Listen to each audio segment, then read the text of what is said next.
Assalamualaikum pembuka bicara. Terima kasih pengerusi majlis. Yang dihormati guru-guru.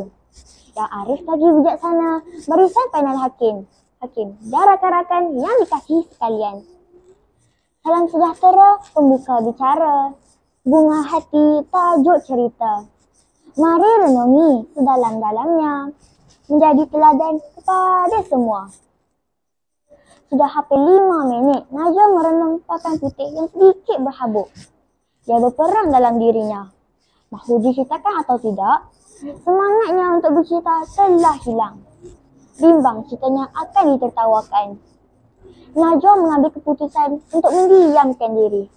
Biarlah mereka sahaja yang bercerita. Tambahan pula, kawan-kawannya sedang asyik mendengar cerita Izzati yang sangat menarik itu. Dia cuba memekakkan telinganya daripada mendengar cerita Izzati. Dia memaling wajahnya. Namun, wajahnya sahaja dapat dipalingkan daripada Izzati. Tetapi, telinganya tidak. Bahkan suara Izzati yang sengaja dikuatkan tentu sahaja masuk ke gendang telinganya. Izzati semakin rancak mencerita tentang keseronokan naik kapal terbang. Menurut Izzati, ketika kapal terbang hendak terbang ke udara, perutnya besar kecut dan kedua-dua telinganya bergesing. Tetapi setelah 5 minit di udara, semuanya seperti sedia kala. Pemandangan di atas awan sangat cantik. Izzati juga sempat merakam gambar kumpulan awan di udara. Cerita percutian Izzati sekeluarga ke Australia mendapat perhatian seluruh rakan-rakan kelas 6 bakti. Najwa sahaja yang menongkat dagu di atas mejanya dengan muka yang masam mencuka. Najwa teringat kembali peristiwa semasa cuti sekolah. Najwa telah bertanya ayahnya ke mana destinasi percutian mereka sempena cuti sekolah nanti. Namun, soalan yang diajukan tidak berjawab.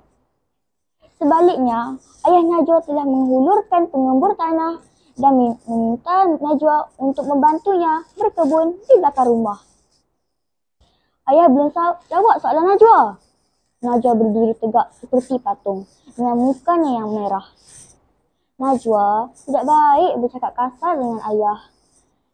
Ibu menegur kelakuan Najwa. Wajah Najwa masam mencuka. Kawan-kawannya pasti seronok pergi bercuti semasa cuti sekolah. Berbanding dirinya hanya duduk di rumah. Ibu Najwa mengusap belakangnya dengan penuh kasih sayang. Pergi bercuti atau tidak bukanlah perkara yang utama. Apa yang penting ialah kita dapat meluangkan masa bersama. Nasihat Ibu Najwa. Najwa berusaha untuk memujuk hatinya. Tanah di hadapannya dikuis perlahan-lahan. Terbayang-bayang di mata Najwa bagaimana dia dan keluarganya menghabiskan masa bersama di kebun sayur di belakang rumah mereka. Antara sayuran yang ditanam oleh Najwa keluarga ialah bendi, cili, kangkung, kunyit, halia dan serai. Banyak pengetahuan yang Najwa perolehi mengenai sayur-sayuran yang ditanamnya. Contohnya, pokok bendi berasal dari Afrika Tengah. Namun, kini banyak ditanam di negara-negara ASEAN yang beriklim panas dan lembap. Sayur bendi juga banyak khasiat. Antaranya, bendi dikatakan elok untuk pengembangan otak, iaitu menguatkan daya memori dan mencerdaskan otak. Ia juga kaya dengan kalsium, vitamin B dan protein. Tidak sabar rasanya menunggu pokok bendi berbuah. Lamunan Najwa berhenti ketika Cikgu Azia masuk ke kelas 6 bakti. Beliau ialah guru kelas yang merangkap guru mata pelajaran Bahasa Melayu. Tugasan pertama daripada Cikgu Azia ialah menulis karangan aktiviti semasa cuti sekolah. Najwa tiada pilihan. Dengan berat hati, dia menulis kisah kebun milik keluarganya. Biarlah apa pandangan Cikgu Azia terhadapnya. Setelah siap karangan yang Cikgu Aziah tugaskan, Najwa berasa sangat lega. Segalanya sudah dicatat di situ. Tidak perlu lagi bercerita kepada kawan-kawan. Melalui penulisan karangan itu, Najwa dapat rasakan yang dia bercerita kepada satu dunia. Najwa gembira. Pada minggu yang berikutnya, Cikgu Aziah telah membawa sebuah hadiah yang agak besar. Tahun 6 bakti sangat teruja. Masing-masing berbisik antara satu sama lain mengenai hadiah misteri yang dibawa oleh Cikgu Aziah. Cikgu Aziah menerangkan bahawa pada tahun ini pihak sekolah akan menggempur dan memperkasakan mata pelajaran Bahasa Melayu melalui beberapa aktiviti penulisan.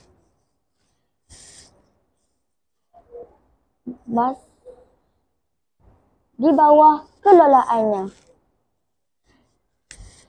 Sebagai permulaan, beliau telah menilai dan akan memberi penghargaan kepada penulisan karangan yang terbaik serta idea yang menarik sempena tugasan yang diberikan pada minggu lepas. Najwa mendiamkan diri. Jantungnya berdebar-debar. Namun, dia tiada keyakinan memandangkan kisah Izati ke Australia pasti memenangi hadiah Cikgu Aziah. Najwa hanya berserah. Cikgu amat tertarik dengan kisah yang ditulis oleh salah seorang rakan kamu.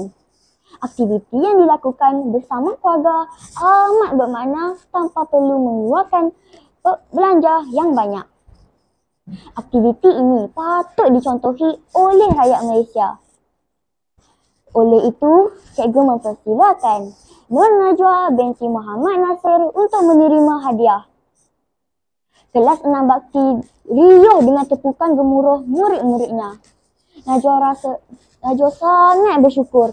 Karangan yang dianggap biasa itu ada nilainya tersendiri. Pulang dari sekolah hari itu, Najwa terus berlari ke belakang rumahnya. Kebun milik ayah menjadi tumpuannya. 5 kuntul bunga dicelak di daun hijau. Saya Bendi menyambut kedatangan Najwa.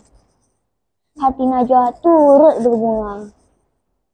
Kawan-kawan, terdapat beberapa pengajaran daripada cerita saya tadi.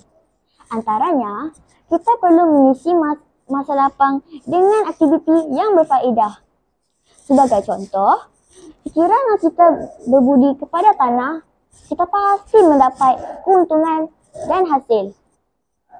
Kekayaan wang ringgit tidak semestinya menjamin kebahagiaan. Namun, kasih sayang dalam keluarga akan mewujudkan kebahagiaan. Akhirnya, kita haruslah percaya bahawa setiap manusia mempunyai keistimewaan tersendiri. Sekian, terima kasih.